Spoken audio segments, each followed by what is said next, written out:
estudio de la palabra del Señor, en este caso estudiando el libro de Apocalipsis. Vamos a pedir la bendición del Señor para entrar en su palabra. Eterno Dios que estás en los cielos, te alabamos, te bendecimos, te damos gracias, porque tú eres bueno, Señor, y hasta hoy nos has sostenido y nos has guardado. Gracias por tu presencia, oh Dios.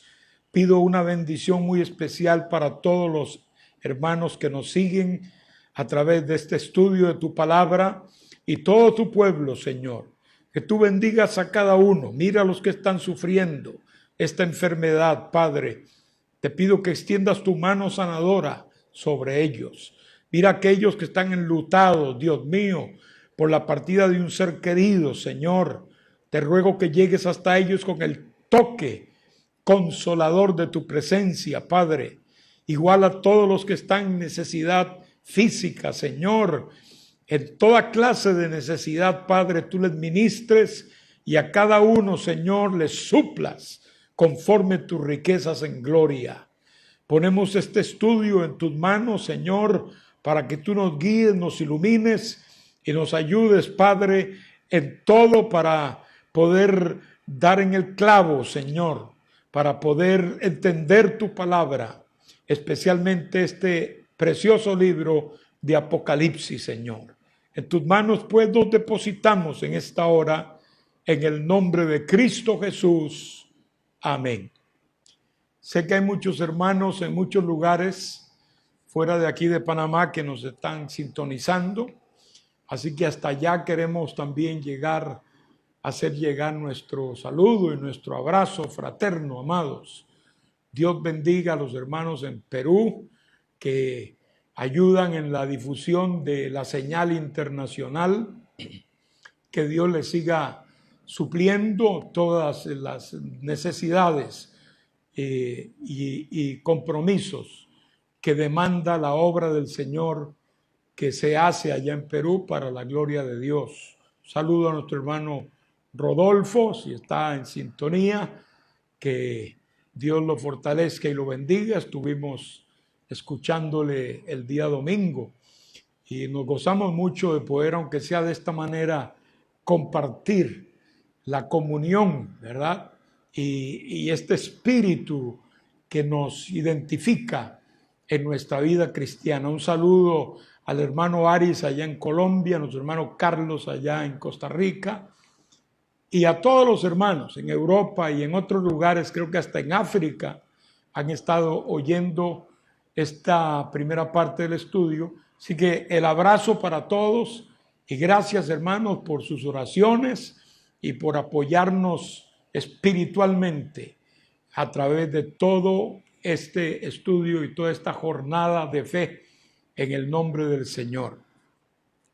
Hoy vamos a continuar con el capítulo 4 de Apocalipsis. No obstante, hay que hacer un pequeño empalme allí porque en la ocasión pasada cubrimos 3 capítulos, los primeros 3 del libro, que a Juan le fue dado el bosquejo del mismo cuando se le dijo que escribieran en un libro todo lo que él iba a ver. ¿Y cuáles eran esas cosas? Número 1, las que había visto, o sea, capítulo 1, la revelación de Jesucristo. Punto 2, las cosas que son, o sea, las que en el presente de Juan eran. Estas son las 7 iglesias que no son presentadas. El número 7 va a aparecer muchísimo en el libro de Apocalipsis. Recordemos que es el llamado número de Dios. ¿Por qué razón? Porque fue el día en que Dios acabó su obra y descansó. Entonces el número 7, el día 7, es del Señor. Y el número 7 en sí lo encontramos en toda la Biblia, pero en Apocalipsis se multiplica. Estas 7 iglesias, como explicamos, son la representación de toda la iglesia del Señor a nivel universal y a través de toda la edad de la iglesia.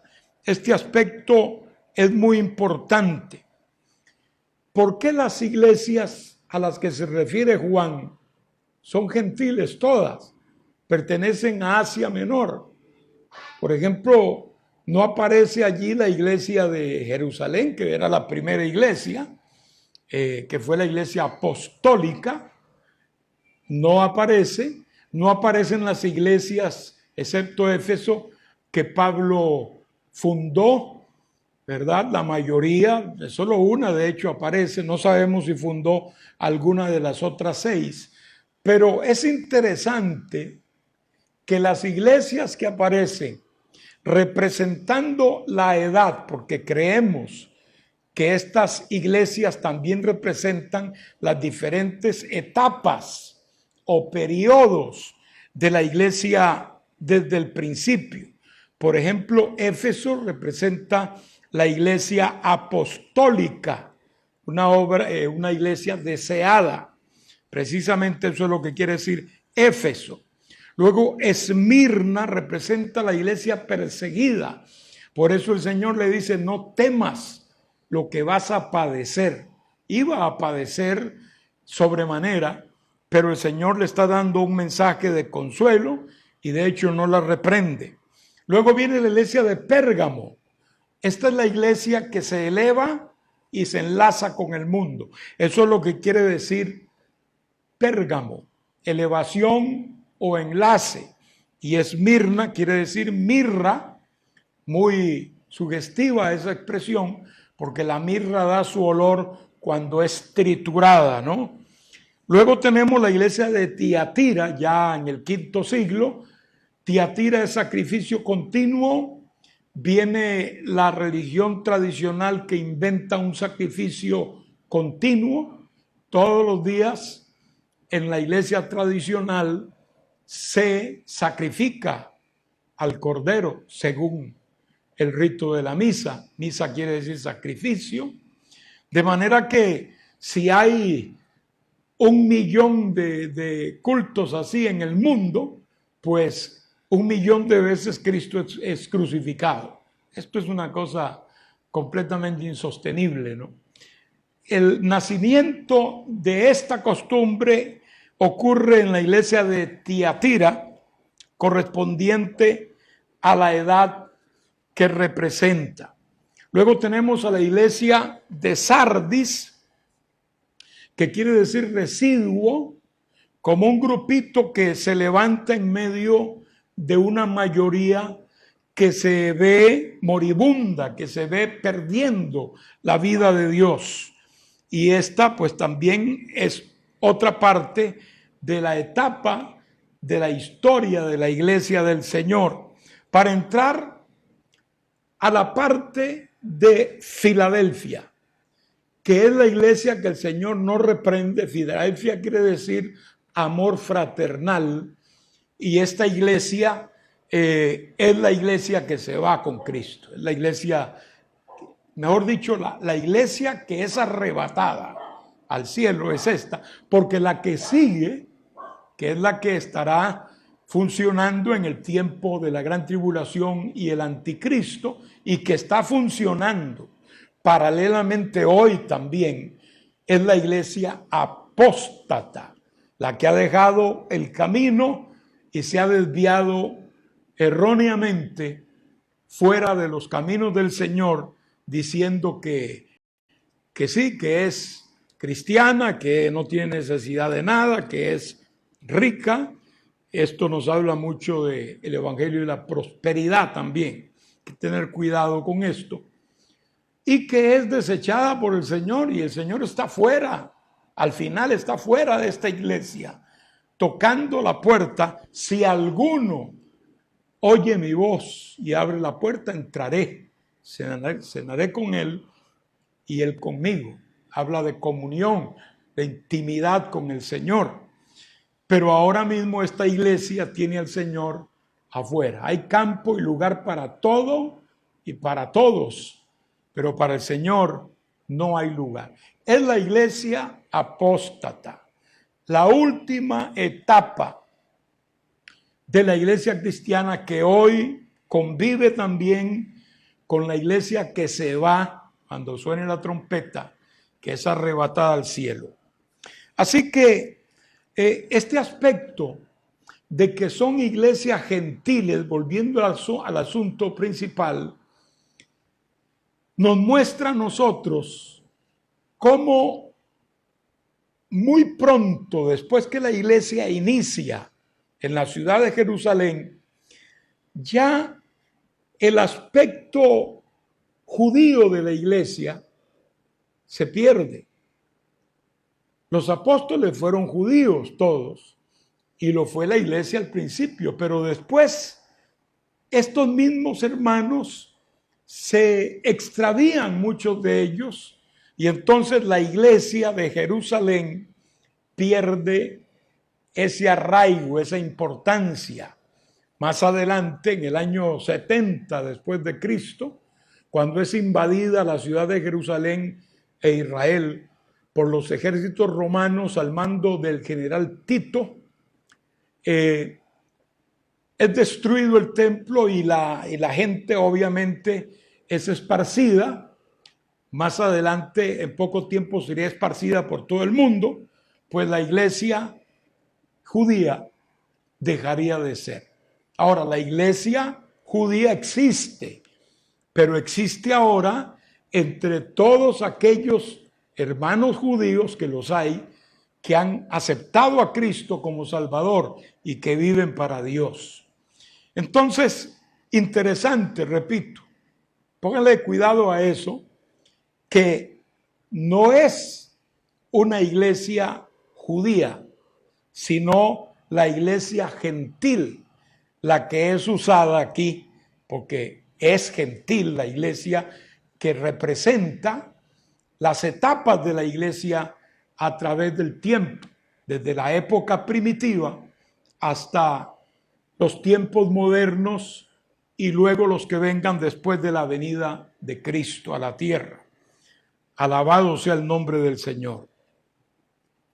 Ahora bien, podríamos decir que en base al punto que el Señor le dice a Juan, porque noten lo que le dice en el capítulo 4, después de esto miré, y aquí una puerta abierta en el cielo, y la primera voz que oí, como de trompeta hablando conmigo, dijo, sube acá, y yo te mostraré las cosas que han de suceder después de estas.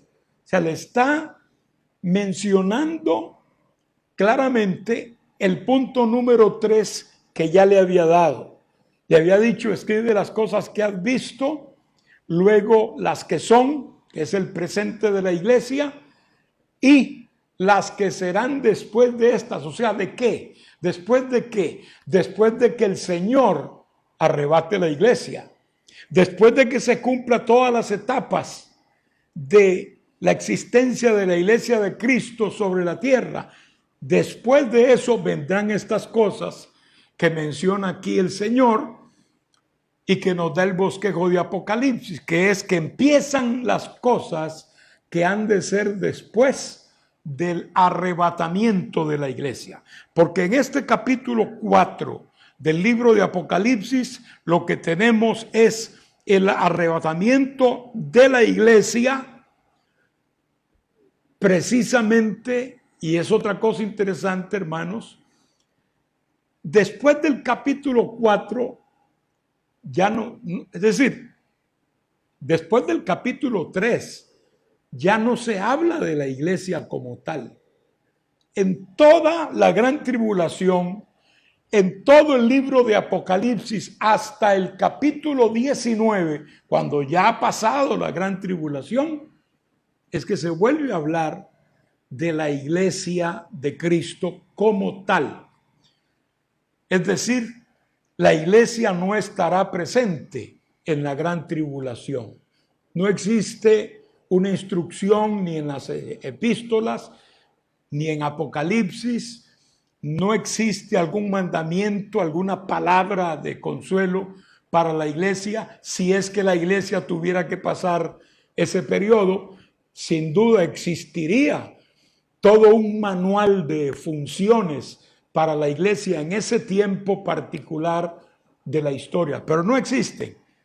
Y tampoco se ve a partir del capítulo 4 la iglesia, de manera que eso confirma, dentro de otras muchas cosas, que la iglesia no estará presente en la gran tribulación, ni en la primera parte, ni en la segunda parte, porque la tribulación se divide en dos partes.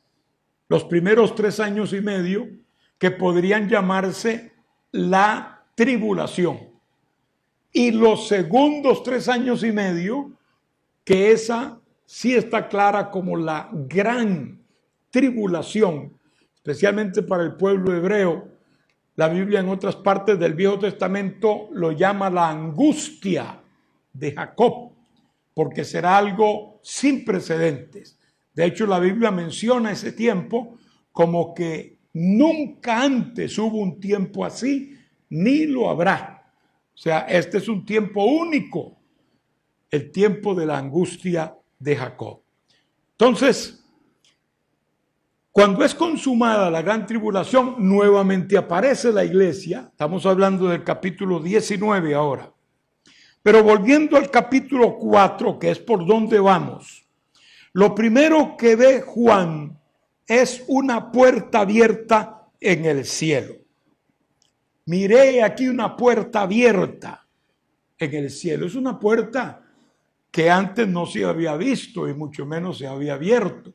Pero ahora, en esta visión, Juan la ve y es en el cielo. Noten cómo cambia aquí de escenario. Pasa de la tierra al cielo. Ahora Juan está arriba, porque Juan representa la iglesia arrebatada al tercer cielo. La iglesia que será trasladada de la tierra al cielo. Es esa puerta abierta y esa voz que dice, sube acá. Y note que dice que era una voz como de trompeta.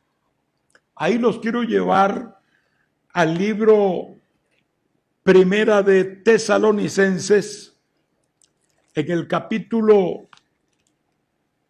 4, nos dice el verso 15, por lo cual os decimos esto en palabra del Señor, que nosotros que vivimos, que habremos quedado hasta la venida del Señor, no precederemos a los que durmieron, porque el Señor mismo, con voz de mando, con voz de arcángel y con trompeta de Dios, descenderá del cielo, y los muertos en Cristo resucitarán primero. Luego nosotros, los que vivimos, los que hayamos quedado, seremos arrebatados juntamente con ellos, o sea, con los muertos en Cristo, en las nubes, para recibir al Señor en el aire, y así estaremos siempre con el Señor. Podemos notar que es la misma experiencia la que se está narrando aquí. La iglesia, igual que Juan, va a oír la trompeta de Dios, una voz como de trompeta, que es la del Señor cuando le dice a Juan, sube acá. Inmediatamente Juan se sitúa en el cielo. Y al instante yo estaba en el Espíritu, y aquí un trono establecido en el cielo, y en el trono uno sentado. Tenemos que Juan ve la puerta abierta, entra al cielo, y lo primero que ve es un trono y a uno sentado en el trono. Eso es sumamente sugestivo. Es algo que nos dice algo, es algo que nos enseña algo, algo que nos dice un mensaje. No es una simple cosa que pasa en la experiencia de Juan. No, está hablando que Dios está en su trono, y de su trono no lo ha movido nadie. No lo han movido ni los imperios, ni lo han movido las grandezas humanas o terrenas. No lo han movido los demonios, el diablo, no lo ha movido nadie. Dios sigue en su trono y estará siempre ahí porque Dios es inconmovible. Esto nos debe llenar a nosotros, sin duda, de gozo. El trono representa gobierno, representa control, representa soberanía. Luego viene la descripción del que estaba sentado. Noten que no dice los detalles de su fisionomía. Solamente habla de una apariencia que se presentaba ahí en el trono. Estaba el trono y uno sentado. Era obvio que estaba Dios sentado en ese trono. Pero como a Dios no lo ha visto nadie jamás, ni puede verlo, entonces lo que se ve es una apariencia resplandeciente. Es como cuando describen a Dios, que lo ven como el sol cuando resplandece en su fuerza. No pueden ver detalles físicos, sino el resplandor, el brillo de su gloria. En este caso, a Dios se le ve el aspecto del que estaba sentado, era semejante a piedra de jaspe. La piedra de jaspe es una piedra blanca, traslúcida, de mucho brillo, igual que la cornalina, que en ese caso es roja.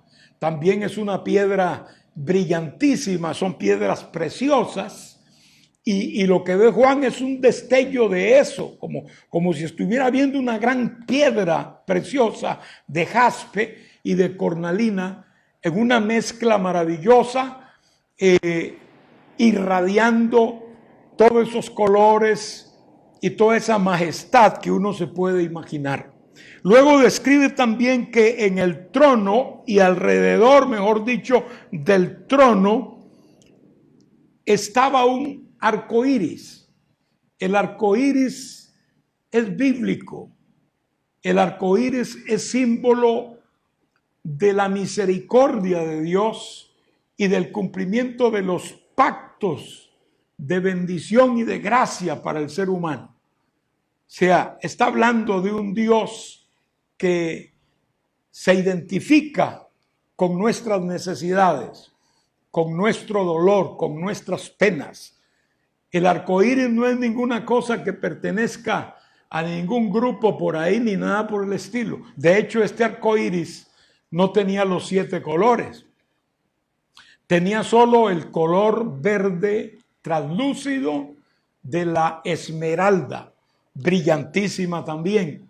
Era un arco iris, me lo imagino, era un espectáculo precioso, enorme, aquel que estaba viendo el apóstol Juan, un arco iris como transparente que permitía recordar el arco iris, que en este caso era redondo, era completo, porque estaba alrededor del trono. No es el arco iris de media curva, como lo conocemos nosotros, ¿verdad? Que nunca vemos generalmente casi el arco iris completo, por eso es un arco, ¿no? Pero aquí lo vemos completo, redondo, alrededor del trono. Además de eso, Juan ve delante del trono a 24 ancianos. ¿Quiénes son estos 24 ancianos? Son los redimidos, hermano. Son los redimidos. Eso está claro por la forma como ellos se expresan. Noten cómo ellos alaban al Señor y cómo adoran a Dios cuando dicen, y los 24 ancianos se postran delante del que está sentado en el trono. Estoy en el verso 10. Y adoran al que vive por los siglos de los siglos, y echan sus coronas delante del trono diciendo, Señor, digno eres de recibir la gloria y la honra y el poder, porque tú creaste todas las cosas y por tu voluntad existen y fueron creadas. Y miren el capítulo 5, verso 9. Y cantaban, que son los mismos, un cántico nuevo diciendo, digno eres de tomar el libro y de abrir sus sellos, porque tú fuiste inmolado y con tu sangre nos has redimido para Dios de todo linaje y lengua y pueblo y nación, y nos has hecho para nuestro Dios reyes y sacerdotes, y reinaremos sobre la tierra. Es decir, es gente redimida, y uno puede ser redimido únicamente por la sangre preciosa de Jesucristo. Representan entonces al pueblo redimido. Algunos preguntan, ¿y estarán allí los del Antiguo Testamento? Yo creo que la iglesia es un pueblo único, es un pueblo, no me entienda nadie mal lo que estoy diciendo, pero es un pueblo escogido, es real sacerdocio, es nación santa, es pueblo adquirido por Dios. La iglesia es única en su escogencia, en su naturaleza, en sus promesas, en su estado eterno. La iglesia es única. No hay ningún otro grupo de salvados que puedan compararse en privilegios a la iglesia de Jesucristo, y lo cual nos debe llenar también de gran satisfacción, porque Dios nos ha dado un lugar maravilloso en sus planes. Por eso es que, aunque habrá gente salva en la gran tribulación, porque lo habrá, no obstante, los únicos que perteneceremos a la iglesia de Cristo seremos los que seamos levantados de esta tierra en el momento en que Cristo venga y nos diga, sube acá. Allí, con la ayuda de Dios, estaremos, y espero que estén todos ustedes también.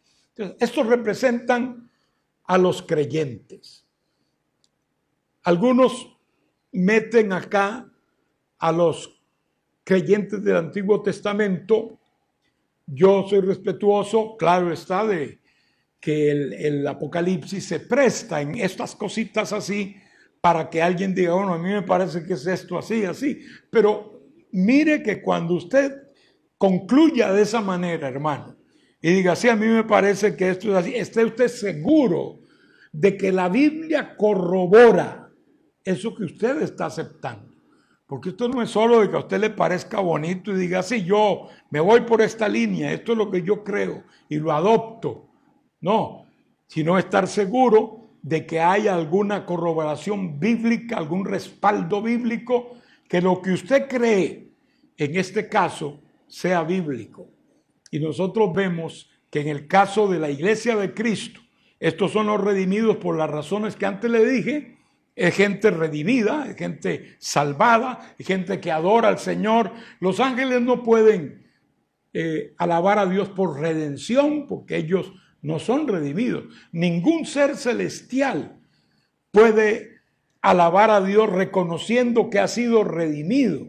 Este es un aspecto que queda exclusivamente a la iglesia. La redención está circunscrita a este pueblo que era un misterio para los profetas antiguos y que fue revelado en el tiempo del Señor Jesucristo, y aún en su tiempo fue algo futuro, porque Él dijo, sobre esta roca edificaré mi iglesia, lo cual sucedió, como sabemos, el día de Pentecostés, cuando la iglesia es fundada por el Espíritu Santo, y de ahí para adelante empieza sus funciones. Entonces,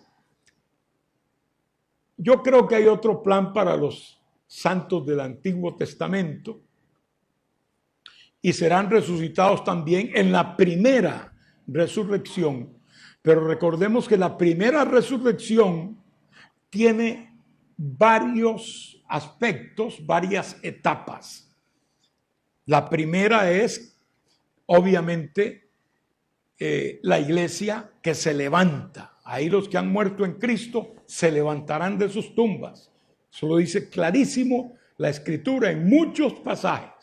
Acá en la tierra, cuando el Señor venga, pues seremos transformados y nos uniremos a los que han muerto en Cristo, y ya van un poquito adelante, pero en las nubes en los aires nos encontraremos todos para recibir al Señor y así estar siempre con el Señor. Ese pueblo que sube es un pueblo, repito, exclusivo. Me permiten esa palabra. Es un pueblo especial de Dios. Los otros resucitarán dentro de la primera resurrección, pero recuerden que la Biblia habla implícitamente de varias resurrecciones. Por ejemplo, los que mueran en el tiempo de la gran tribulación serán resucitados. Ellos completarán el número y luego serán resucitados, porque no pueden quedar solo en espíritu y en alma. Igual que los creyentes del Antiguo Testamento, en un momento dado, se cree que al principio del reinado de Cristo sobre la tierra también resucitarán. Algunos dicen, bueno, pero esos representan los 12 profetas, los 12 apóstoles y las 12 tribus de Israel. No importa si usted los ve representando tribus de Israel, porque judíos salvos hay millones, si los contamos desde el principio. Hay millones. O sea, la iglesia cristiana, la iglesia que sube en el arrebatamiento, tiene mucho pueblo judío, como tiene de todo lado también, como dicen los seres vivientes, de toda tribu, de toda lengua, de todo pueblo y de toda nación. Incluye también al pueblo judío. Pero si fuere así, ¿cómo están ahí si todavía no se ha producido esa resurrección de ellos? Pues lo mismo podríamos decir de Juan. Juan es una columna en la iglesia, de hecho es parte del fundamento como apóstol y también debe estar representado en ese grupo de 24 como un apóstol más. Sin embargo, él está mirando al margen, está mirando desde afuera, aunque está representado también en el grupo. Así que no se puede juzgar alguna determinación divina o algún hilo de cumplimiento por cuestiones vistas solo desde el punto de vista nuestro material y racional, ¿verdad? Que puede ser equivocado en muchos casos. Pasando de los seres, de los ancianos que menciona aquí la palabra, y siguiendo con nuestro pasaje, encontramos que estamos en el capítulo 4, y del trono salían relámpagos y truenos y voces, y delante del trono ardían 7 lámparas de fuego, los cuales son los 7 espíritus de Dios. Aquí no hay necesidad de correr la mente, aquí está claro que son esas 7 lámparas que están frente al trono donde está el Padre sentado, los 7 espíritus de Dios, o sea, es una representación del Espíritu Santo. ¿Por qué 7? Porque realmente son 7 manifestaciones que se mencionan en el libro de Isaías, capítulo 11, versículos 1 y 2. Se menciona el espíritu de Jehová, de sabiduría, espíritu de inteligencia, de consejo, espíritu de poder, de conocimiento, espíritu de temor de Jehová. O sea, 7 manifestaciones del espíritu, y ese número 7 otra vez indica plenitud, indica perfección, indica algo completo. Eso es el Espíritu Santo. Todas sus manifestaciones, todo lo que él es descrito en Isaías, es su obra completa. Lo otro muy importante también es que vemos ahí la Trinidad. Vemos al Padre sentado en el trono. Vemos al Espíritu Santo simbolizado allí por esas 7 lámparas que ardían en la presencia de Dios, y vemos al Hijo Jesucristo unos cuantos pasajes más adelante, como el cordero como inmolado, que es el que lleva a cabo el propósito divino. Entonces allí está la Trinidad, Padre, Hijo y Espíritu Santo. Dice que delante del trono había un mar de cristal, como aquella fuente que había en el tabernáculo y en el templo, una fuente previa a la entrada al lugar santo. O sea, todo sacerdote que iba para el lugar santo debía pasar primero por la fuente y lavarse allí los pies, las manos, en fin, asearse para entrar limpio a ministrar en el lugar santo. Acuérdense que el tabernáculo no tenía piso, el piso era de arena, era el piso del desierto. Además, ellos trabajaban mucho con animales que sacrificaban y que la sangre de esos animales salpicaba y podía revolverse también con la arena y crear un lodo, de manera que los pies de ellos con toda seguridad estaban bastante sucios, producto de la misma ministración, y cada vez que iban a ir a ministrar al lugar santo, según el turno, que eran 24 turnos, entonces debían lavarse. En este caso no era una fuente de agua, pero está representada esa agua allí por un mar de cristal, calmado y quieto, que no es que limpiaba porque no había agua, pero que era transparente, ¿verdad? De manera que no ocultaba nada. Es un símbolo también de, es decir, es el antitipo de aquella fuente antigua, como acabo de explicar. Y luego, ese trono tenía, como decir, el estrado, que era precisamente ese mar de cristal. Luego tenemos la aparición allí de 4 seres vivientes, que son criaturas gloriosas, que también representan la creación. Si ustedes ven la forma de ellos, uno era como un león, otro era como un becerro, otro tenía rostro de hombre y otro tenía forma de un águila volando. Estos animales podría decirse que son la crema innata de la creación de Dios. Y estos seres vivientes, número 1, son reales, son una especie de querubines, son seres gloriosos que están ahí por un propósito que ahora en breve le explico.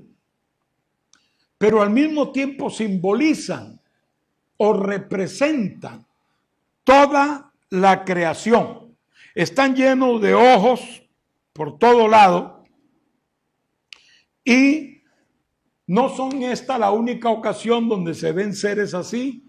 Encontramos en la Biblia otros pasajes donde también hay querubines parecidos, tal vez no idénticos, pero muy parecidos. Por ejemplo, con el libro de Ezequiel, el capítulo 6 de Isaías nos narra serafines que tienen 6 alas y que también hacen lo mismo que hacían estos seres vivientes, adoran continuamente al Señor, pero al llamárseles seres vivientes, porque allí en el cielo no hay muertos, allí todo es vida, pero se les llama seres vivientes haciendo hincapié en el hecho de la vida de ellos. Estos son seres que tienen vida especialmente, que son vida ellos mismos. Dios los ha creado de esa manera. Son seres que expresan la vida en forma superlativa. ¿Qué hacen?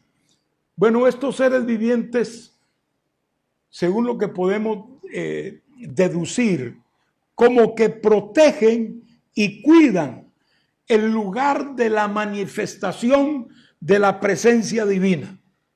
Ellos también están muy activos en cuanto al juicio. Lo vemos desde el principio, en el libro de Génesis capítulo 3, y versículo 24, cuando Dios cierra el Edén y saca al hombre del paraíso, entonces dice la Biblia que en la parte oriental, que probablemente donde estaba la entrada al Edén, allí él puso querubines a cuidar. O sea, ellos eran ejecutores de un juicio que Dios había dado. El hombre había sido sacado del Edén y no podía entrar ya. Ellos estaban salvaguardando eso. Y luego también puso una espada encendida en el lugar de la entrada al árbol de la vida. Había ahí una espada que se revolvía por todo lugar en ese camino, de manera que también así el Señor resguardó el camino al árbol de la vida. También en el libro de los Salmos varias veces se habla de que Dios habita entre los querubines. Si usted lee, por ejemplo, el Salmo 81, lo va a encontrar, que Dios mora entre querubines, igual que el Salmo 99, 1, de la misma manera, y así vemos otros pasajes de la palabra que sirven de marco para entender que estos querubines, repito, como que son cuidadores de esos lugares donde se manifiesta la presencia del Señor. Ahora, hubo un querubín, especialmente un querubín llamado querubín protector. O sea, otra vez vuelve un oficio de los querubines, que es proteger esos lugares. Este querubín protector protegía el lugar donde se manifestaba en algún sitio del segundo cielo la gloria de Jehová. Él era el que guardaba esa bendición, ese brillo, esa majestad de Dios manifestado en un lugar, y digo un lugar del segundo cielo porque Luzbel, que es a quien me refiero, nunca fue al tercer cielo. El cielo de los ángeles se cree que es el segundo cielo, y allí donde está su radio de acción y su habitación. Acuérdense que Luzbel dijo: subiré en su rebelión, en su aberración.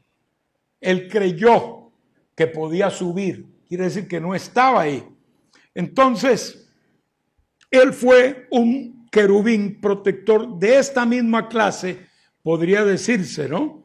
De esta misma estirpe. Entonces son como ayudantes cercanos de la divinidad, particularmente también cuidando la ejecución de los juicios de Dios. Llenos de ojos, es que tienen una visión especial, pueden ver presente, pasado, futuro. Además de eso, pueden contemplar toda la creación de Dios, y por eso es que representan la creación, porque la pueden contemplar en todo su detalle y adoran y glorifican al Señor. Algo que hacen también ellos es que dirigen la adoración. Si ustedes ven tanto en el 4 como el 5, encontrarán que ellos son los pioneros, los que marcan el surco de la adoración a Dios. Esto más o menos así, ¿verdad? Nos da una idea de qué clase de seres son estos, que aunque son reales, es una clase de seres angelicales, de los más elevados que hay, y son 4, que precisamente 4 es el número de la tierra, 4 vientos, 4 puntos cardinales, 4 estaciones, y por ahí podemos seguir. 4 es algo de la tierra. Ellos representan toda la creación de Dios. Cuando ellos alaban, ellos están alabando también en nombre de la creación. De hecho, encontramos, y ahora vamos a llegar ahí, al capítulo 5, versículo 13.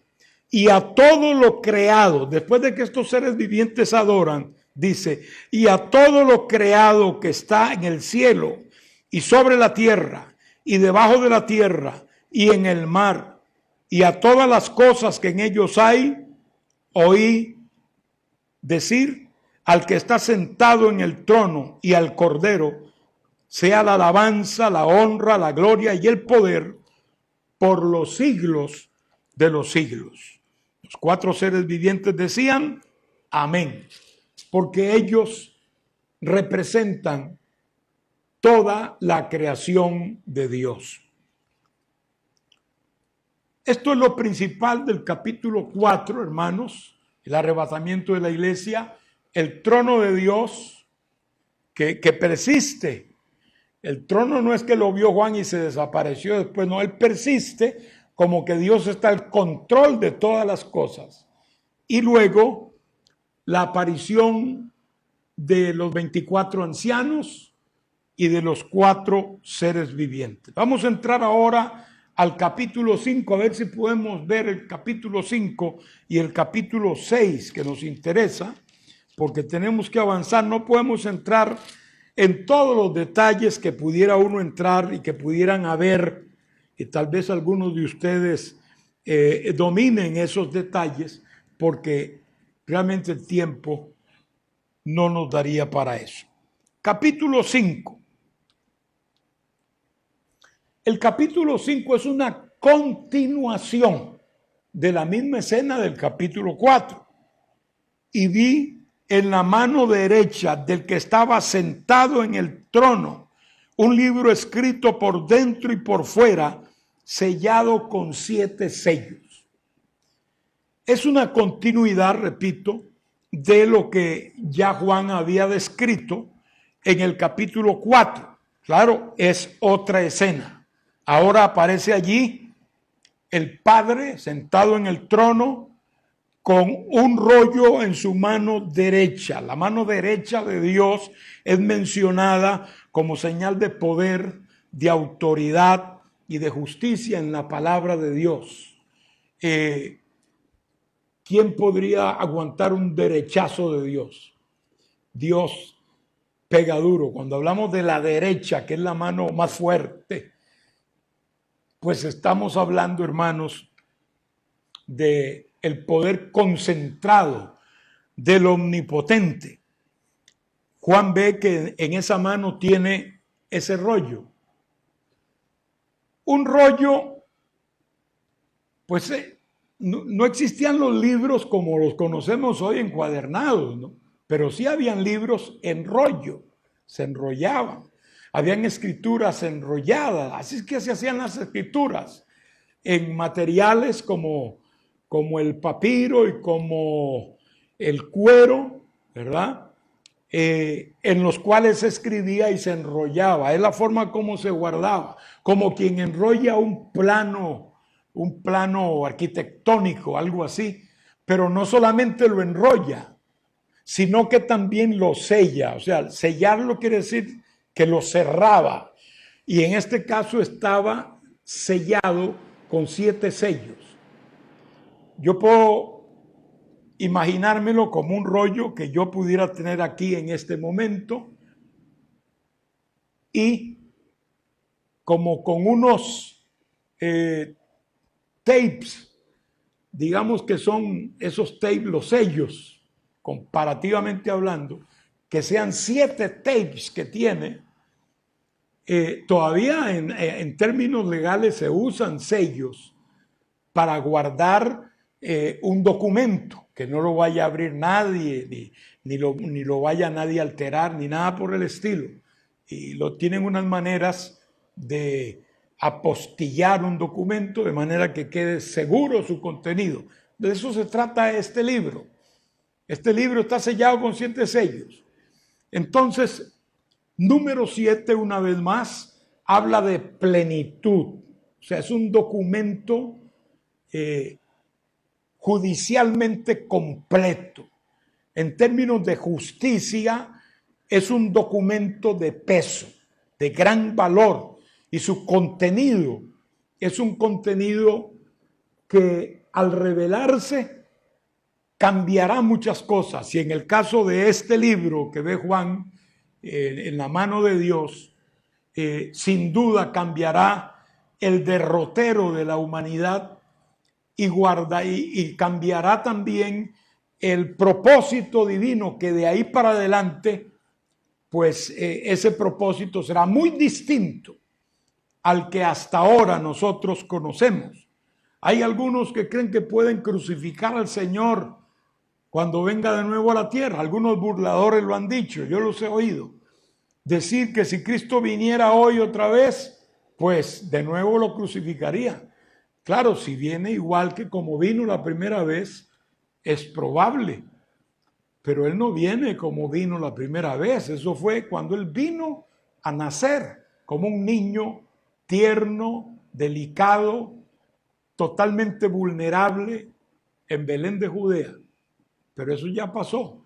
Ahora vamos a ver cómo es el Señor hoy. Eso es lo que Juan ve cuando habla del capítulo 1. El Cristo humillado, pero en contraste con el Cristo glorificado, que es el que presenta el libro de Apocalipsis. Muy bien. Allí está el rollo para ir adelantando el pasaje. Está en la mano derecha de Dios, sellado con 7 sellos. Otro detalle, escrito por dentro y por fuera, lo que quiere decir algo completo. No podía añadírsele, no se le puede quitar, está escrito totalmente. El problema es que se oye una voz, dice aquí la palabra, una voz que dice: ¿quién es digno de abrir el libro y desatar sus sellos? Es un ángel el que dice esto, dice la Biblia, a gran voz. Juan lo oyó, lo oyeron todos los que estaban en ese lugar. Pero ¿sabe qué dice la Biblia? Que no se halló ninguno. Dice aquí, ni en el cielo, ni en la tierra, ni debajo de la tierra podía abrir el libro. No había nadie, ni aún mirarlo. O sea, no podían abrirlo, pero además no podían leerlo. Y encima de todo no podían ni siquiera mirarlo.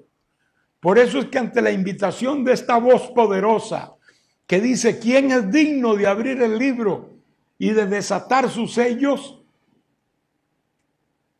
Ninguno se halló digno. Todo el mundo miró hacia abajo, porque al no poder verlo quiere decir que nadie pudo ni levantar los ojos siquiera. Todo el mundo miró hacia abajo. Entonces Juan, el apóstol que está allí presente, empieza a llorar. Y dice que lloraba mucho, porque no se había hallado a nadie digno de abrir el libro. Entonces, hermanos,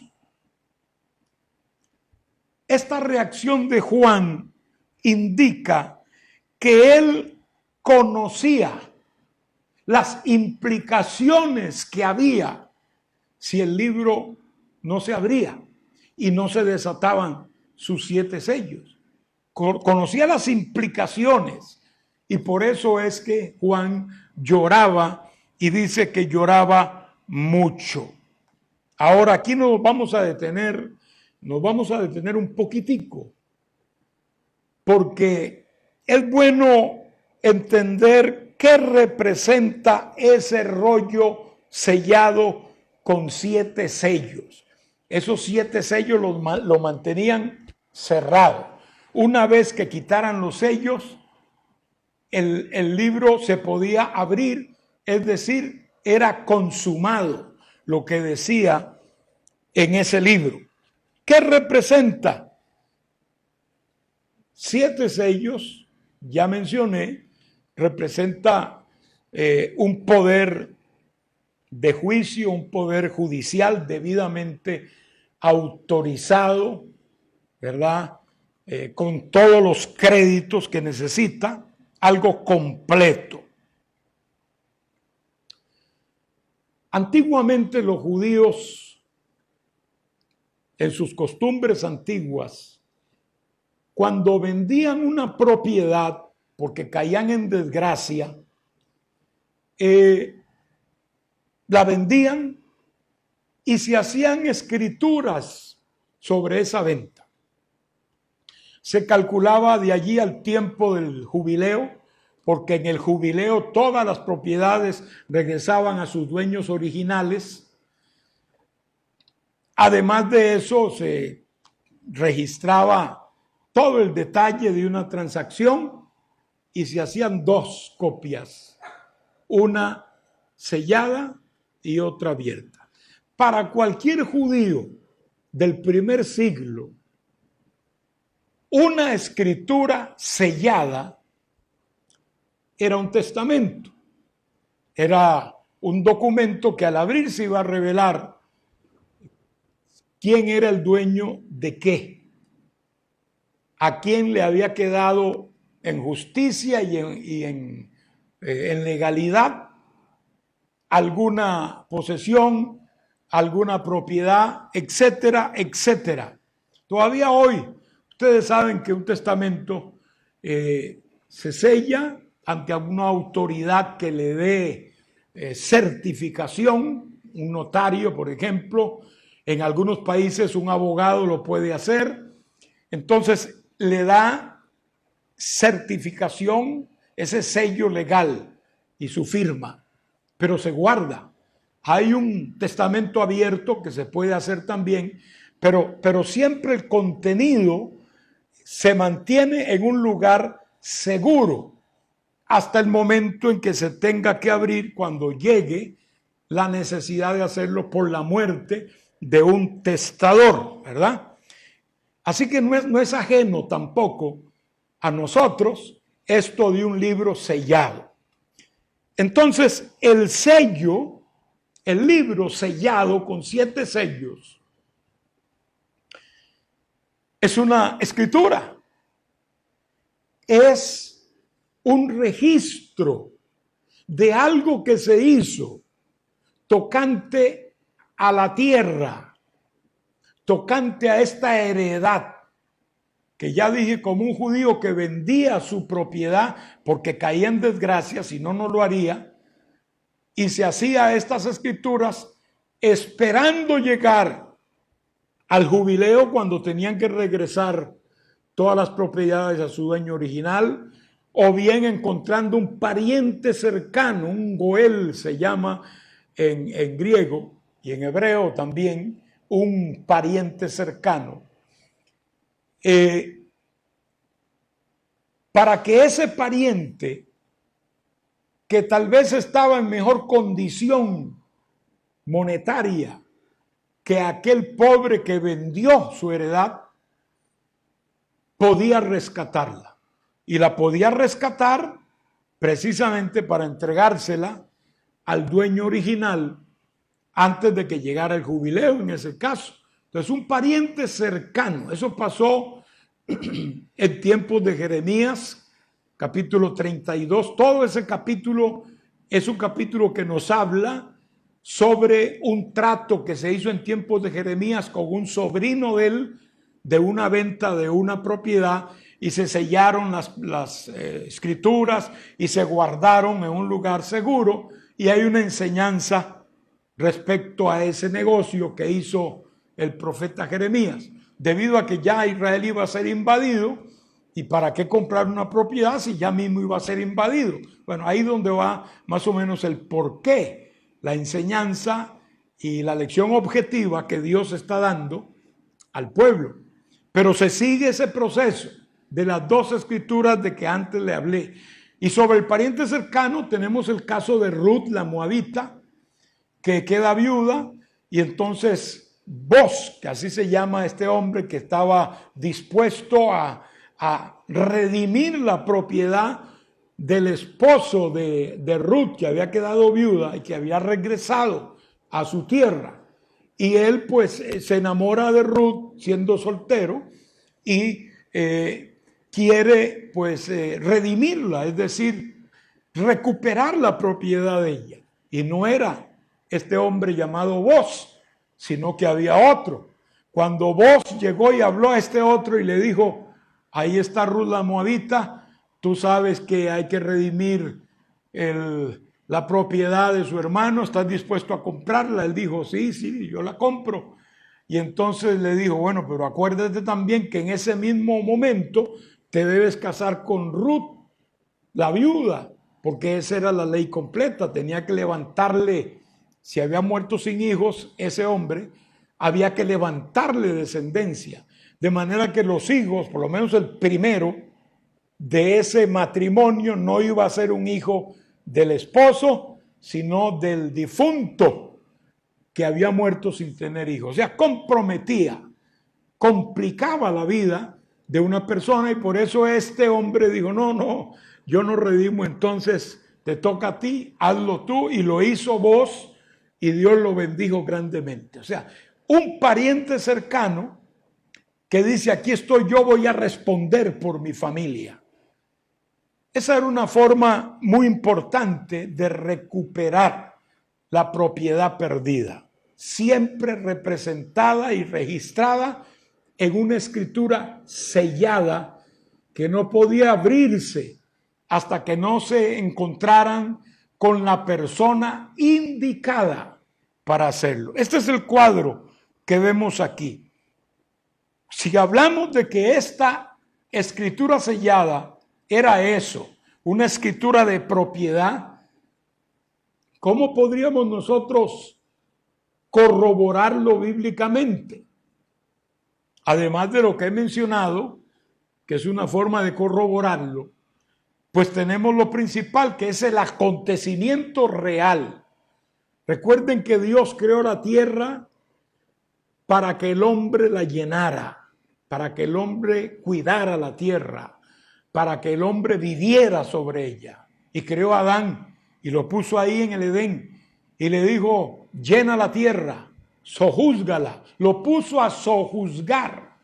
Adán era, de acuerdo a este propósito divino, el Señor de la tierra, obviamente después de Dios, porque Dios estaba por encima de Adán y de todos, pero Adán era el hombre aquí, en este ambiente, en este entorno terreno. Adán era el rey de la tierra, porque Dios le había dicho, señorea sobre ella, señorea sobre las bestias, etcétera, etcétera. Pero todos sabemos lo que sucede. Adán cae derrotado por Satanás, que con astucia lo doblegó, y entonces, de acuerdo a la ley de la guerra, obviamente el que pierde queda hecho dependiente y esclavo del que vence. En este caso, el diablo venció a Adán y se apropió, usando un gran sentido de usurpación de la tierra.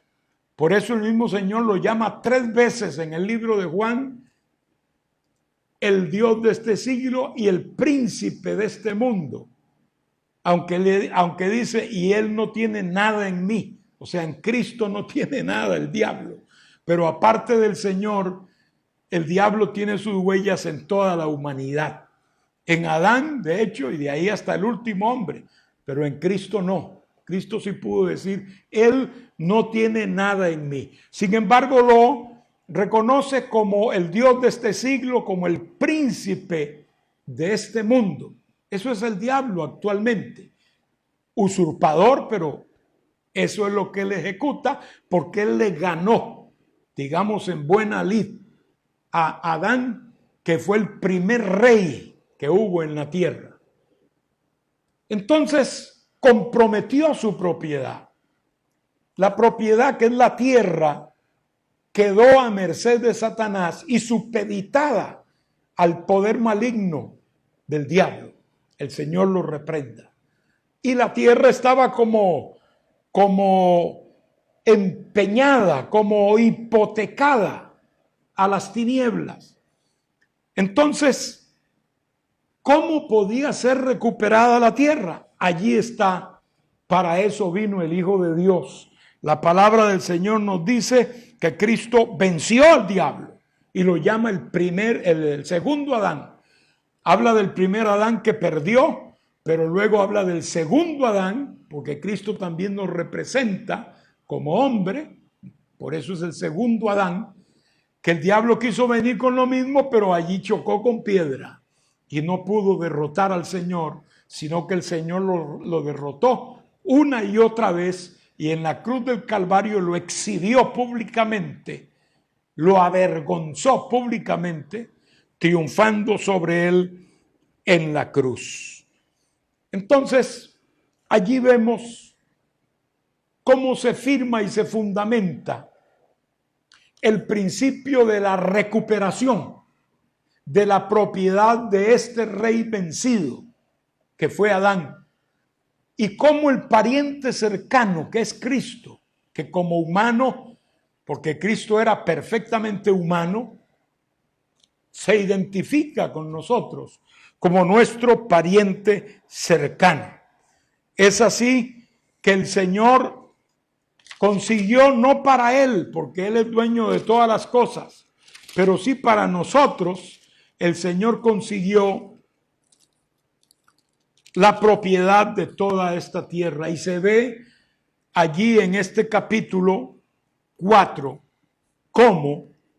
capítulo 5, perdón, cómo cuando el Señor empieza a abrir los sellos, porque cuando Juan llora, de pronto un anciano le dijo, no llores, Juan, he aquí el león de la tribu de Judá, la raíz de David.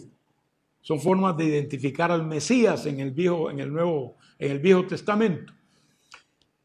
Ha vencido y es digno de abrir el libro y de desatar sus sellos.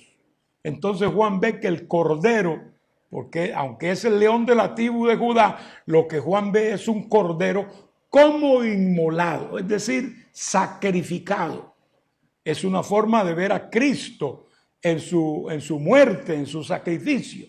Y dice que tomó de la mano derecha del que estaba sentado en el trono, o sea, el Padre, de allí tomó el libro y empezó a desatar uno por uno sus sellos. El resultado final que nos lleva hasta el capítulo 19, 18 del libro de Apocalipsis, el resultado final que comienza aquí, y de esto quiero hablarles un poquito, hermanos, de ese tema del comienzo. El resultado es el desalojo de esta tierra, de esta propiedad de Dios, del hombre pecador y obviamente de Satanás y sus demonios. Ese es el resultado. Si usted va a ver desde el capítulo 5 que empiezan a abrirse los sellos, prácticamente el otro grupo de juicios que vienen después de los sellos están contenidos en el séptimo sello. Quiere decir que son parte del séptimo sello, las trompetas del juicio. Y luego la otra serie de juicios, que es el de las copas de la ira de Dios. Esas 7 copas están contenidas en la séptima trompeta, o sea, que todo se concentra en los sellos, que es el primer grupo de los juicios. En el séptimo sello se concentran todos los otros juicios. De manera pues, hermanos, que al final de la apertura de todos esos sellos, lo que ocurre es que el hombre es desalojado, que Dios le echa el desahucio al ser humano. Después de darle miles de años de oportunidad, y el hombre, en lugar de arrepentirse, pues lo que hace es hundirse más en su incredulidad y en su pecado y en su desobediencia. Y entonces, pues Dios llega un momento en que termina en su misericordia. Y ya la gente cree que va a seguir conociendo al Dios de misericordia y de amor y que nos entiende mucho y todo, para conocer al Dios que es fuego consumidor. Definitivamente el mismo resultado de la apertura de los sellos da a entender que la apertura de los mismos es la liberación de la tierra para entregarla a su dueño original. Primero el Señor y luego también la iglesia glorificada ya, el pueblo de Israel a quien se le prometió un reino y muchos otros que entrarán a ese reino prometido desde hace miles de años. Entonces, continuando con este mismo tema, gloria a Dios, nosotros encontramos ahora el capítulo 6. Y el capítulo 6 nos presenta la apertura de esos sellos. Vi cuando el Cordero abrió uno de los sellos y oí a uno de los 4 seres vivientes. Miren otra vez los seres vivientes en un tiempo de juicio, ¿no? Acá, dentro de los juicios de los sellos. De los 4 seres vivientes, que decía con voz de trueno, ven y mira.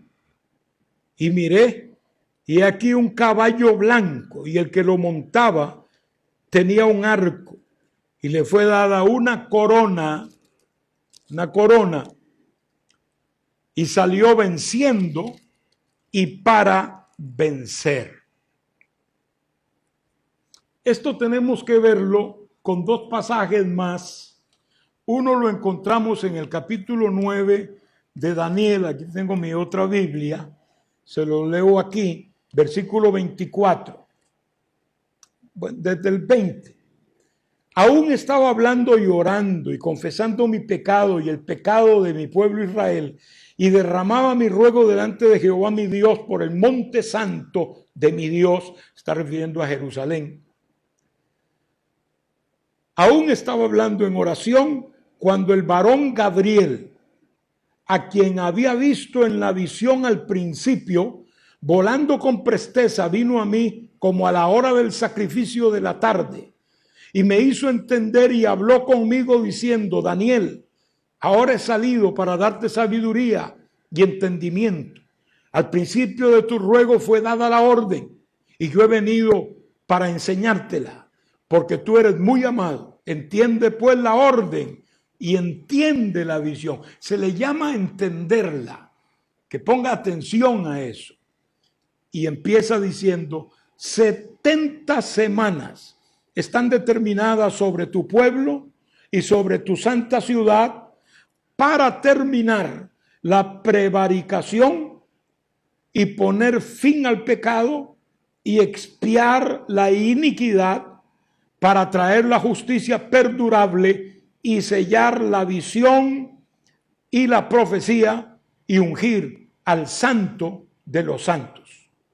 Sabe pues y entiende que desde la salida de la orden para restaurar y edificar a Jerusalén hasta el Mesías príncipe habrán 7 semanas y 62 semanas.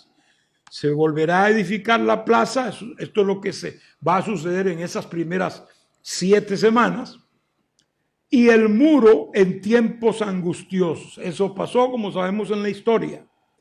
Y después de las 62 semanas, o sea, después de 7 semanas más 62 semanas, se quitará la vida al Mesías, mas no por sí. Y el pueblo de un príncipe que ha de venir destruirá la ciudad y el santuario, y su fin será con inundación, y hasta el fin de la guerra durarán las devastaciones. Este pasaje nos habla de la gran profecía muy conocida por el pueblo de Dios y por mucha gente, que se llama la profecía de las 70 semanas. Eso por un lado. Daniel habla de la profecía de las 70 semanas para hacer todo esto que es, dentro de lo que está ahí, poner fin al pecado, expiar por completo la iniquidad, ungir al santo de los santos, sellar la profecía, o sea, hasta ahí llega la palabra de Dios, mejor dicho. O sea, ¿cuándo será eso? Ahí lo menciona, 70 semanas, pero son semanas de años, porque Daniel está hablando de años. Daniel está buscando a Dios para saber los años. Ya se habían cumplido 70 años del cautiverio. Y eso es lo que inquieta a Daniel a buscar. ¿Cuándo vamos a volver? ¿Cuándo se va a acabar el juicio? Y entonces, pues él busca a Dios incesantemente sobre esto y Dios le revela y le dice, bueno, ¿quieres saber eso? ¿Quieres saber qué va a pasar con tu ciudad? ¿Qué va a pasar con tu pueblo? Porque le habla directamente de tu ciudad y de tu pueblo, Israel y Jerusalén. Entonces le dice simplemente, son 70 semanas que están determinadas. ¿Por qué traigo esto? Porque aquí en el capítulo 5 y en el capítulo 6 especialmente, que es cuando se empiezan a abrir los sellos, es cuando empieza esa semana última que falta, porque ya las otras 69 se cumplieron. Noten que están separadas. 7 semanas, en esas 7 se debería reconstruir Jerusalén y el muro. Y pasarían 62 semanas más después de eso, que se añaden a las 7, incluyendo esas 7 serían 69, y dice qué es lo que va a suceder al final de esas 69 semanas. Se quitará la vida al Mesías. Son cosas que la historia lo confirma y obviamente nosotros sabemos que el Mesías murió por nosotros. ¿Y qué pasa con la última? Porque está hablando de 69 y se quitará la vida al Mesías. Bueno, la última es la que falta de cumplirse. Y le voy a decir por qué. Cuando el Señor fue condenado por los judíos, primero, fue rechazado como rey. De hecho, Pilato dijo, ¿qué voy a hacer con el rey de ustedes? Y ellos dijeron, no, nosotros no tenemos ningún rey. El rey nuestro es el César. Ellos odiaban al César. Pero para hacer a un lado al Señor, ellos dijeron, no, mi rey es el César. O sea, era un desprecio absoluto y total al Señor. Y es que, hermanos, en el libro de Mateo, capítulo 23, que también habla de tiempos finales, especialmente el 24 y 25, pero en el capítulo 23, el Señor les habla fuertemente a los fariseos y les dice muchas cosas que no voy a mencionar porque ese pasaje es grande, pero los exhorta y los enjuicia a todos los fariseos. Y luego al final, capítulo 23, verso 37, el Señor dice una palabra muy profunda, muy sentida. Dice, Jerusalén, Jerusalén, que matas a los profetas y apedreas a los que te son enviados.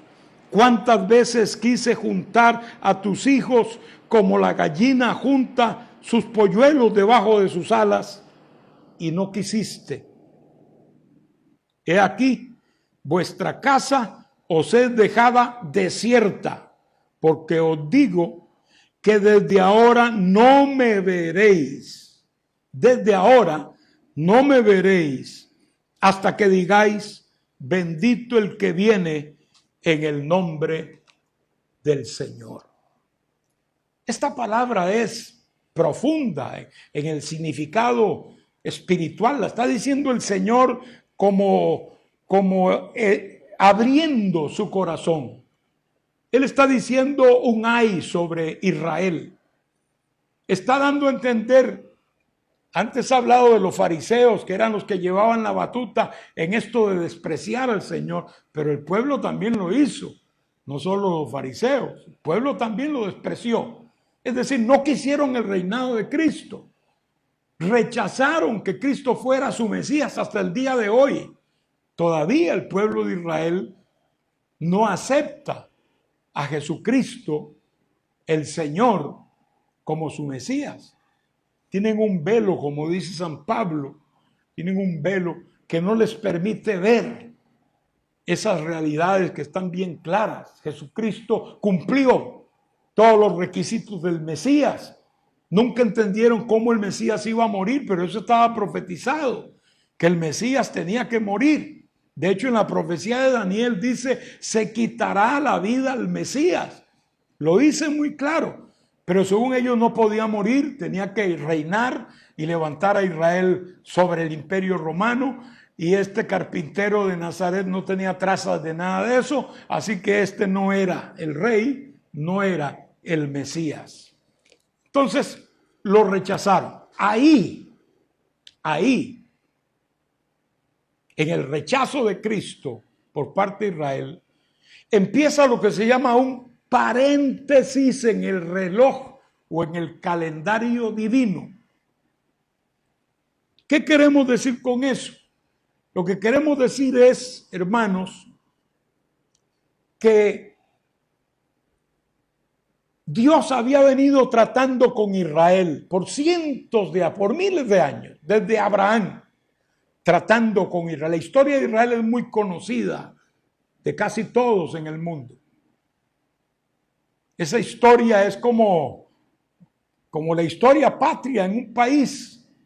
Usted conoce cuáles son sus mártires, cuáles son sus próceres, en qué tiempo se independizó, qué hechos importantes han sucedido a través de su historia, etcétera. Todo el mundo sabe eso de su país. Bueno, Israel en la Biblia está la historia de ellos y allí nos narra su nacimiento, su desarrollo, su instalación en la tierra de Israel, etcétera, etcétera. El plan de Dios que se viene siguiendo desde el principio y llega hasta ahí. Ahí se abre un paréntesis y empieza la historia de la iglesia. La iglesia de Cristo era desconocida en el Viejo Testamento, era un misterio, dice Pablo, misterio oculto por siglos y siglos.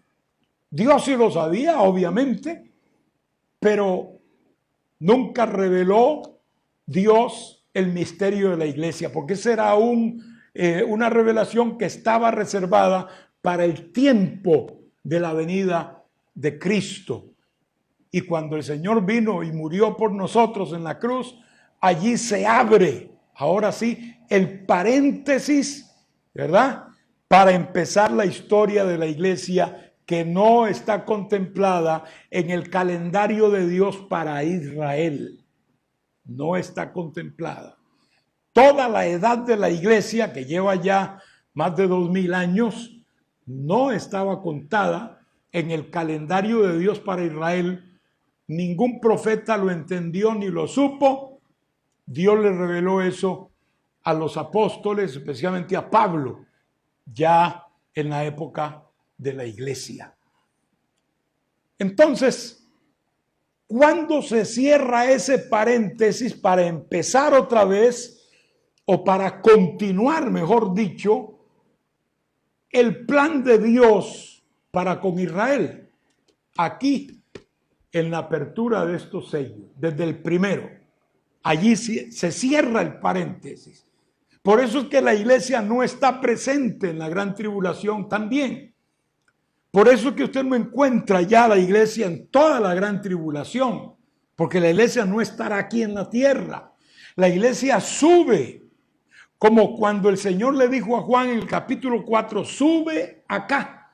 La iglesia sube antes de que empiecen los juicios sobre la tierra. Entonces, ahí se cierra el paréntesis y empieza a transcurrir un periodo de 7 años, una semana de años, dividida en 2 partes, 3 años y medio más 3 años y medio, cada una con su característica. Esos 7 años son la última semana que falta por cumplirse. Y al final de esa semana, que es la final, la última parte de la gran tribulación, es cuando el Señor viene en gloria y establece su reino. Entonces, cabe perfectamente qué es lo que iba a acontecer, de acuerdo a lo que el ángel le dice a Daniel, qué es lo que iba a acontecer cuando se cumplieran las 70 semanas, las 70, no 7, no 69, no 62, sino las 70 semanas que estaban determinadas. El paréntesis se abre cuando el pueblo de Israel rechaza abiertamente a Cristo. Cristo lo entiende así y dice: no me volverán a ver hasta que digan bendito el que viene. Y eso lo dirán cuando Cristo venga en gloria, que verán al Señor y verán sus heridas. Y dice la Biblia que llorarán por él, como se llora por primogénito, porque se darán cuenta que aquel que crucificaron más de 2000 años atrás era el Mesías que habían rechazado por todo ese tiempo. Pero lo aceptarán, y allí es donde encontrarán la salvación, por lo menos los que vivan en ese tiempo. Así que, hermanos, por eso es bueno que pensemos en la apertura de los sellos en relación a las 70 semanas, y que también veamos en el libro de Mateo 24, cuando dice, respondiendo él y les dijo: ¿veis todo esto? De cierto os digo que no quedará aquí piedra sobre piedra, se refiere al templo, que no sea derribada. Y luego le preguntan: dinos, Señor, ¿cuándo serán estas cosas? ¿Y qué señal habrá de tu venida y del fin del siglo? Noten que está hablando de últimos tiempos. Y noten que el Señor le contesta en el mismo orden que están estos sellos. Mírenlos ahora y van a darse cuenta, hermano. Le contesta en el mismo orden. Respondiendo Jesús les dijo: mirad que nadie os engañe, porque vendrán muchos en mi nombre diciendo yo soy el Cristo, y a muchos engañarán. Este es el periodo del caballo blanco. Cuando abre el primer sello, lo que aparece es un caballo blanco.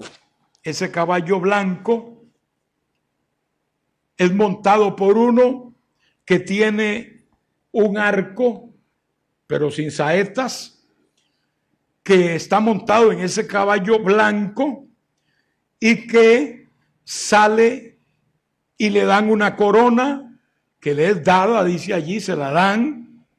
No es que tampoco se la está ganando, se la dan, y luego nos dice que logrará sus objetivos, que saldrá venciendo y para vencer.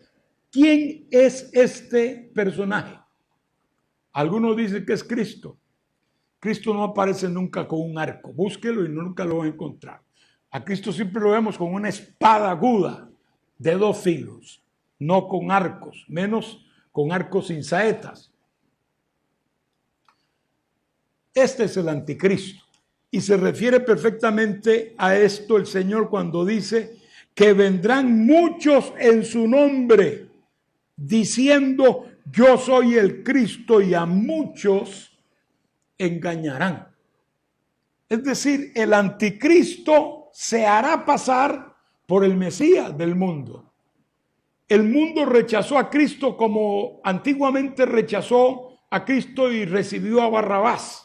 Bueno, ahora el mundo ha rechazado a Cristo toda esta vida, toda esta historia, pero aceptarán al anticristo. El anticristo será el que inmediatamente después que la iglesia se vaya, se cumple aquello de que lo que impide que el anticristo entre en acción será quitado. Ahora mismo no puede el diablo, es decir, el diablo y el anticristo ni sueñen que pueden ocupar algún trono aquí estando la iglesia con la presencia del Espíritu Santo, que es realmente lo que impide. No puede. Pero en cuanto la iglesia se vaya y el Espíritu Santo ya no esté ejerciendo este ministerio glorioso que ejerce en la actualidad desde Pentecostés hasta aquí, lo primero que emerge es el anticristo. Por eso es que decimos que el anticristo prácticamente será empezará su labor maligna de inmediato después que la iglesia se vaya. Es más, la Biblia dice que será entendido en enigmas. Usted sabe el enigma que se va a producir en el mundo cuando todo el mundo amanezca o venga y el atardecer o anochezca con la noticia de que millones de personas han desaparecido. Niños recién nacidos han desaparecido. Personas de todas las latitudes de la tierra han desaparecido. Esto traerá trastorno al mundo. El mundo entrará en una perplejidad y en una zozobra. Seguro que vamos a ser los próximos, dirán muchos. También nos vamos a morir, dirán otros.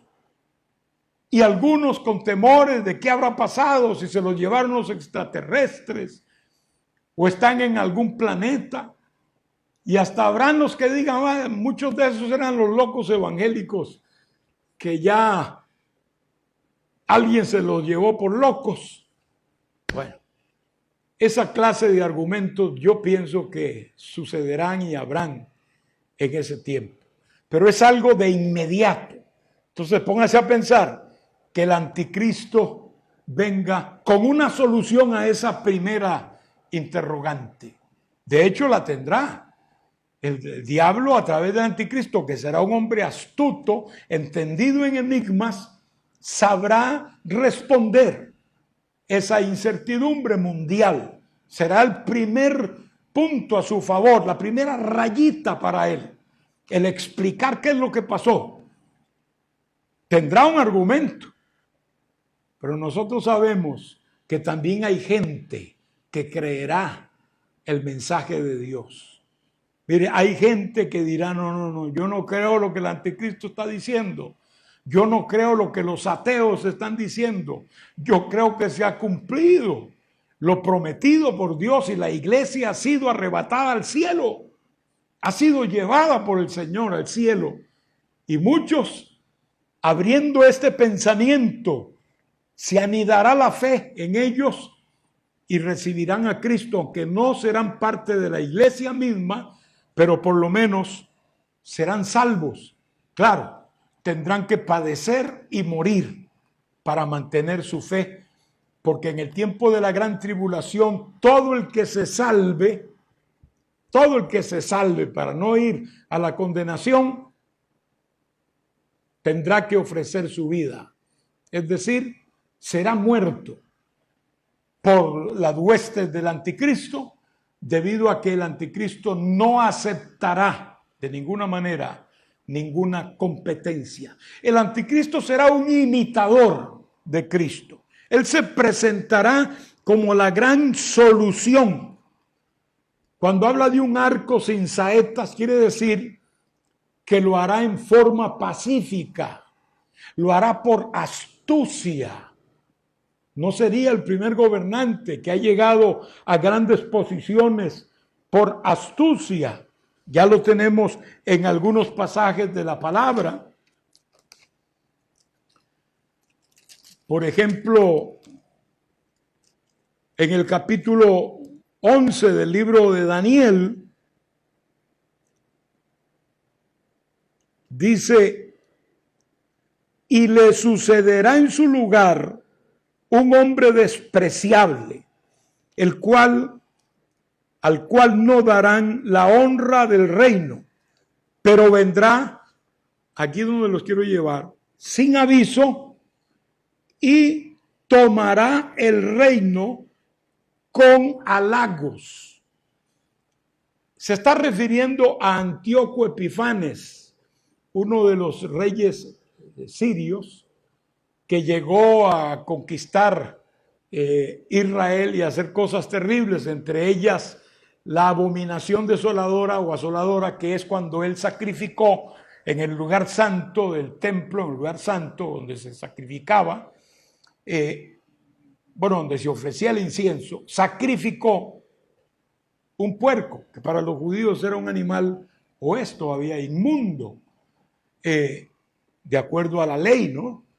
Entonces él con eso prácticamente inundó, profanó de iniquidad y creó lo que se llama la abominación desoladora, que el Señor la menciona en el capítulo 24 de Mateo, donde dice: y cuando veáis en el lugar santo la abominación desoladora de que habló el profeta Daniel, y añade entre paréntesis, el que lee entienda, entonces sepan que ha llegado el fin, así que hay que huir, etc. O sea, Antíoco Epifanes es un símbolo, un antitipo, un tipo del anticristo. El anticristo hará lo mismo, pero en una forma más escandalosa, en una forma amplificada de lo que hizo Antíoco Epifanes el sirio, que hizo muchas cosas terribles, infames y abominables en relación al pueblo judío. De hecho, suspendió los cultos en el pueblo judío y hubo que levantar una verdadera revolución entre los judíos, especialmente un grupo de sacerdotes, para recuperar los derechos sobre Jerusalén, especialmente para realizar el culto a Jehová. Entonces, amados míos, esta es la forma que usará el anticristo: astucia. Usará mucha, pero mucho ingenio, mucha inteligencia. No será con fuerza de armas. Él vendrá dando soluciones, diciendo cómo resolver y haciéndolo, dando en el clavo en grandes problemas sociales que hoy hay en el mundo y que no pueden resolver los reyes de la tierra, hermanos, y que el anticristo los verá facilito. Encontrará soluciones tan fáciles que yo me imagino que la gente dirá: pero si eso siempre estuvo ahí, ¿cómo no lo vimos? Este hombre ha solucionado las cosas fácil. Pondrá mucho dinero en el bolsillo de la gente. Lo que es material se lo dará. Comida, dinero, bienes. Todo eso lo tendrán la gente del mundo en el periodo del anticristo. Así que de esa manera, con halagos y con astucia, el anticristo logrará obtener lo que se llama en la palabra paz y seguridad. Pero el Señor lo dijo: cuando digan paz y seguridad, entonces vendrá destrucción repentina, como la mujer con dolores de parto, y no escaparán. Entonces, el primer sello es el anticristo. Yo no veo que pueda comprobarse de alguna manera que ese sea Cristo. Se parece al del capítulo 19, que es otro jinete en caballo blanco, pero ese sí es Cristo. Es un hecho, claro, pero acá es un imitador de Cristo. Por eso es que va en un caballo blanco también. El segundo sello se abre y aparece otro caballo bermejo, rojo. Color rojo es tipo de sangre, es tipo de guerra. Este caballo es el que representa la apertura de la guerra. La paz y seguridad del anticristo empieza a desvanecerse, porque también hay una espada que viene allí de por medio, de manera que es un caballo que su color nos habla de guerra, de derramamiento de sangre. Se le está acabando la luna de miel ya al anticristo. Recuerden que son solo 7 años. Estamos hablando de la última semana de la profecía de Daniel capítulo 9. El tercer sello lo abrió el Señor y ahora aparece un caballo negro. El caballo negro es tipo del hambre. Está claro, el mismo pasaje se interpreta. El jinete venía con una balanza en la mano como para pesar la comida, para pesar todo. La balanza indica mucho cuidado, que no haya exceso de nada, que no haya desperdicio de nada y que todo esté debidamente balanceado. Esto habla de hambre. Hay una voz que dice allí: 2 libras de trigo por un denario. Un denario era lo que ganaba una persona diario. Y acá la palabra libra no es exactamente lo que conocemos por libra, obviamente, no existía en ese tiempo. Pero en términos del idioma original, lo que implica es la porción para comer una persona. Quiere decir que se podía trabajar todo el día y únicamente tener para una porción de trigo para una persona. Lo que una persona necesitaba diariamente. Pero imagínese un padre que tiene hijos, que tiene esposa, etcétera. Pues no le alcanzaba, inmediatamente iba a enfrentar el hambre. También habla de 6 de cebada, o sea, 6 libras, poquito más, ¿no? Por un denario.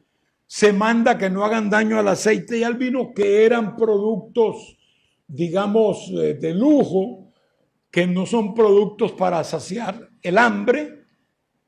Nadie va a tener hambre y decir, tráiganme una botella de vino, ¿no? Porque hambre es comida, no es vino, ni tampoco aceite. El aceite también es útil en distintos asuntos y medicinal y todo, pero no es para quitar el hambre. De manera que a ellos se les manda que lo cuiden, tal vez por los aspectos medicinales que necesitaban para la gente en aquel tiempo, se manda que esos no se toquen.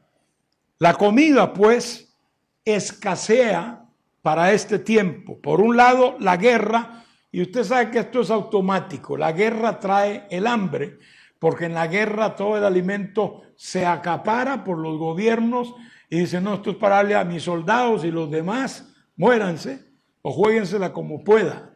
Eso es muy normal. Por eso es bueno que los países sean autosuficientes. Yo creo que debe ser una meta hacia la cual debemos correr en todos nuestros países, porque hay tierra para eso, y que seamos autosuficientes alimentariamente, porque por ahí nos puede azotar también la adversidad, digamos, cuando hay problemas como la pandemia misma, como una situación de guerra, que ojalá no haya nunca, gracias a Dios una, pero pudiera, es una posibilidad, y entonces a quien le pedimos la comida que nos la mande porque se le paga, que nos manda trigo, que nos manda arroz, que nos manda porotos, que nos manda carne, etcétera, y ellos digan, no hay para ustedes, hay solo para nosotros, ya entonces tenemos problemas. Por eso, una gran meta de todo gobierno debe ser llegar a una productividad tal que el país sea autosuficiente en el aspecto alimentario. Dios nos ayude acá por estas tierras. Y lógicamente, cuando había guerra, pues seguía el hambre. Por eso después del caballo rojo viene el caballo negro. El color negro se usa aquí porque es el color también del hambre. De hecho, la Biblia dice en Lamentaciones, capítulo 4, que el pueblo ennegreció por causa del hambre, por la falta de alimento. Y se dice que la persona que padece de hambre y realmente muere de hambre, cambia de color por un color oscuro. El hambre oscurece el rostro y el cuerpo de la persona. Así que el hambre reinará en ese tiempo del tercer sello. Cuarto sello, sale un caballo amarillo. Esta palabra amarillo más bien es color cadáver, así es que se debería entender. O sea, no es un amarillo de ese reluciente y brilloso, sino más bien un amarillo pálido. Un cadáver llega a ese color. Entonces, más bien es un color de muerte. Por eso es que este caballo lo que presagia es muerte. Dice que el que lo montaba era precisamente el que lo montaba, y la muerte seguía a ese caballo, y el Hades, o sea, la muerte que montaba ese caballo a galope, y el Hades, que es el infierno, podría interpretarse como la tumba también, lo seguía, porque eso es lógico, uno corta y el otro recibe, ¿no? La muerte cortaba a la persona y el Hades, o sea, el infierno, iba detrás recibiéndolos. Una condición muy triste. Aquí se habla de cuatro fuentes de muerte: espada, hambre, pandemia o mortandad, como quiera decirle, y fieras. Usted sabe que las fieras también darán su cuota. En estos días que estamos acá en pandemia, muchos animales del campo han empezado a salir a las calles mismas de las ciudades, porque, bueno, el ambiente se ha prestado para eso, no hay muchas personas caminando por ahí y los animales se sienten en más confianza. Eso es lo que entendemos. En muchos lugares pasó eso.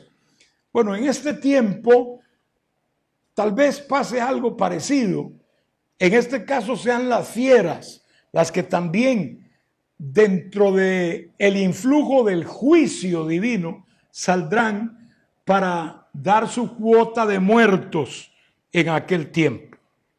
Entonces, noten que después de la escasez, pues viene la muerte a través de espada, hambre y mortandad y fieras. Después viene el quinto sello.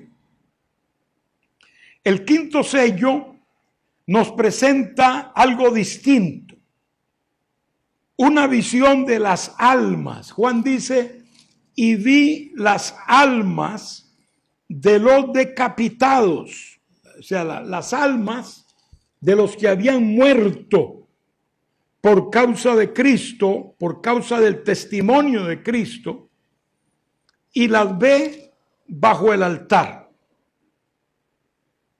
Estas almas claman, pueden clamar, y claman en forma imprecatoria. ¿Qué quiere decir esto?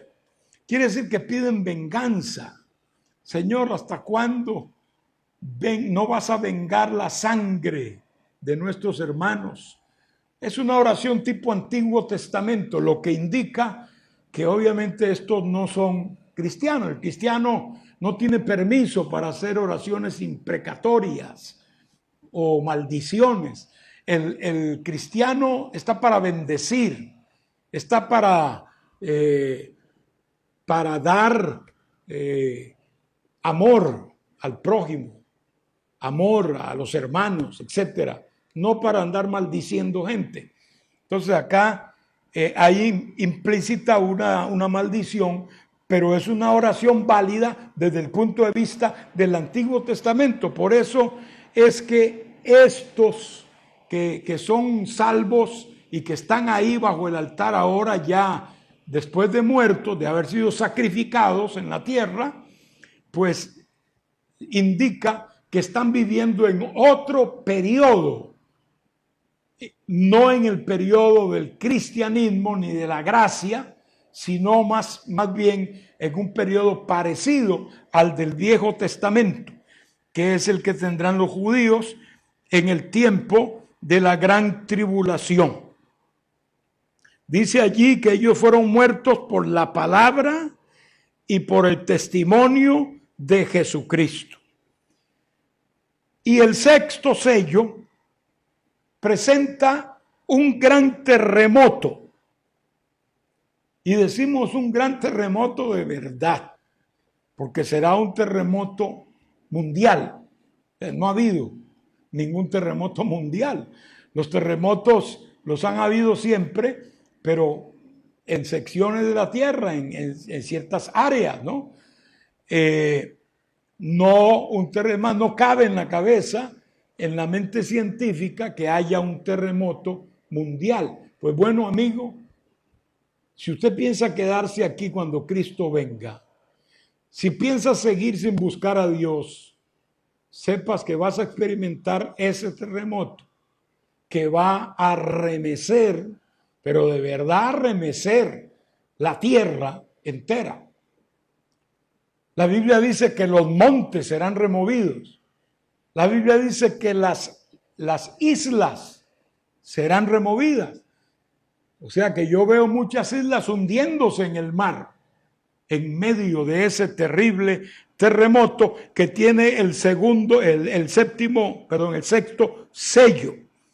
El sol se puso negro y la luna roja.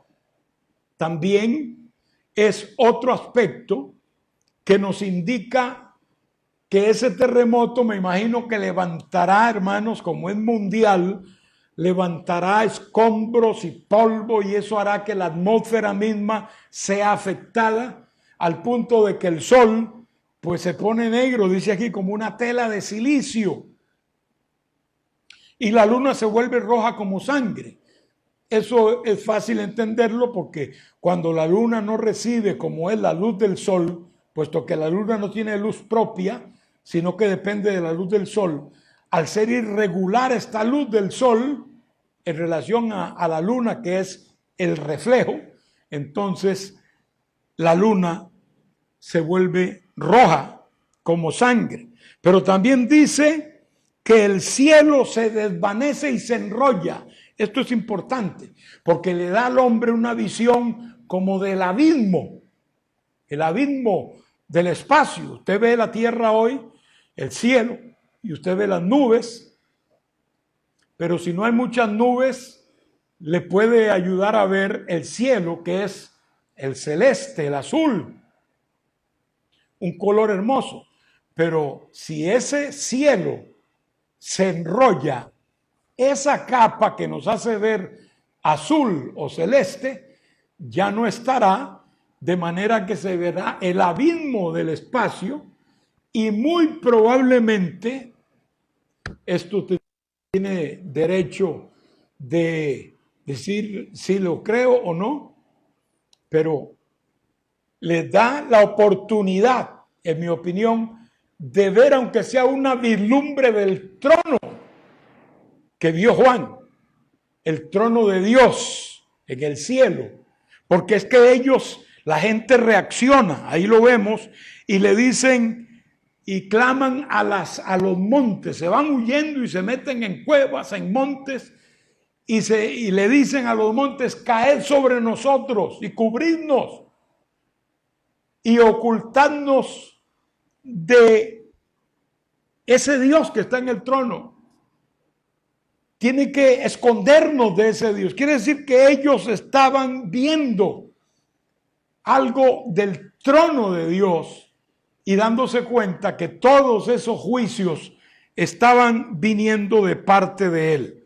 El cielo se desvanece y se enrolla, y luego islas removidas, los montes removidos, hay una lluvia de meteoritos cayendo.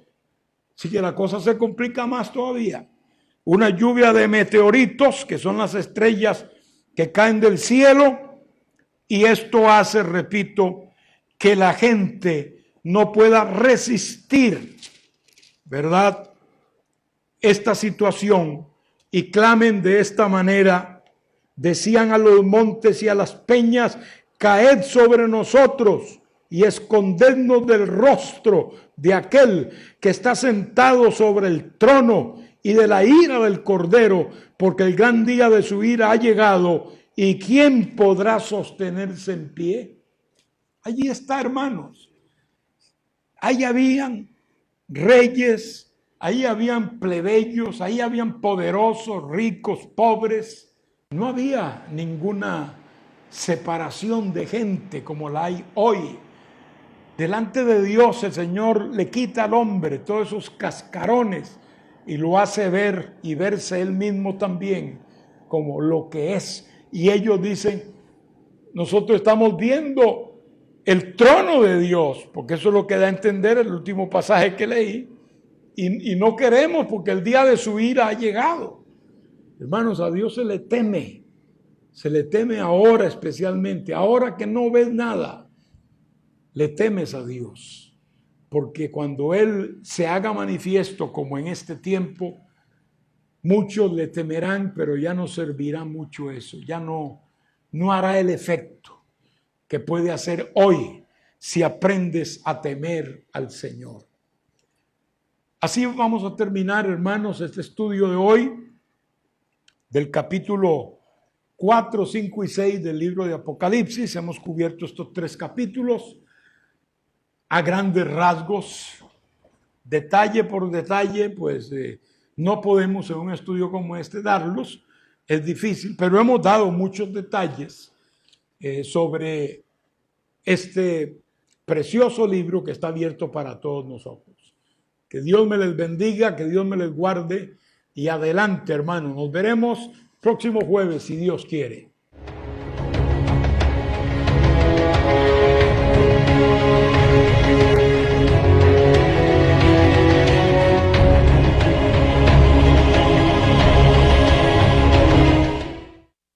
A continuación, Melodías de Vida.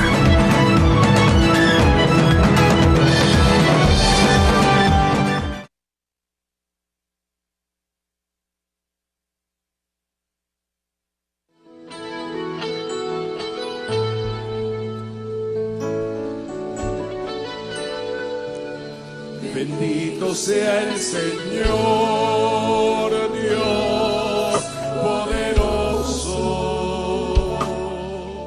quien fue, quien es y quien vendrá. Bendito sea el Señor Dios poderoso, por siempre reinar.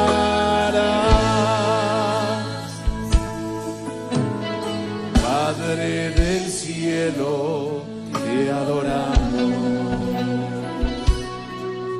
alzamos hoy tu nombre en alto, que tu reino se establezca en la alabanza.